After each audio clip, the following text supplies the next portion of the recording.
Hello, this is Reverend Don Lewis coming to you from beautiful Salem. Tonight I wanted to continue our discussion of structure and expectation. Continuing my theme from last night, structure is very important, particularly to a larger group. Structure permits us ways to resolve misunderstandings and conflicts with set rules that can prevent, in certain circumstances at least, the kind of free-for-all witch wars that you sometimes see in the community. They allow issues of wrongdoing to be addressed when such things occur, or when such things are alleged but perhaps have not really occurred. And they also, structure also allows recognition of achievement in a way that can be verified. For example, if someone wanted to know if such and such a person really was Correllian clergy, or second-degree clergy, or high priesthood, they really would only need to ask. We know it's right in our records. That's not necessarily true when there's no structure. But in our community, it seems to me that the wider pagan, magical, Wiccan community has a serious and deep problem that it is facing, which is part of the reason for this particular vlog discussion.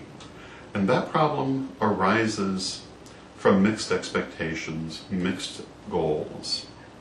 When we do magic, we know that it's important to have head and heart in the same place. We know that it's not enough to want something if we believe we cannot have it, or to think something is good and yet in our heart be afraid of it. We know that we have to have these things in alignment. We know that we can stop ourselves by having internal crossed wires, and so we work to make sure our internal wires are not crossed. In the community, it seems to me we have some seriously crossed wires. It's bad enough when different people want different things, but in many cases in the community, the very same person wants conflicting things at once. What do I mean by this? And I'm referring explicitly to structure. One of the big movements that you see in the last few years is a move toward highly trained clergy. And you hear this a great deal in the community. You hear a lot about academics and desire for academic standards, which are all well and good. The problem is simultaneously you also hear people who don't want anything ever to be charged for, don't want anything to ever deal with finances, they don't want a paid clergy, and in many cases they don't want structure or leadership. And these two things, highly trained clergy, no structure, they don't go together. And as a community to try to be pursuing both at once, I think is a serious problem. It's not a problem that's going to manifest immediately, but it's going to become a bigger and bigger bone of contention if we cannot resolve the inherent crossed wire. And as a community, we really kind of need to ask ourselves, and to some extent, this is a question whose answer will be different for different traditions, but we need to ask ourselves, what is the role of our clergy? In the Correllian tradition, the clergy has a very important role. However, I would say it still is not exactly the same as, for example, the Christian clergy. I perceive us as being closer perhaps to the Buddhist clergy. And our role is a little different from, say, the local Baptist minister.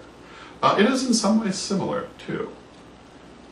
Different traditions will have different answers to this question, but in terms of our expectations and our structure, it's very important to make sure that form follows function.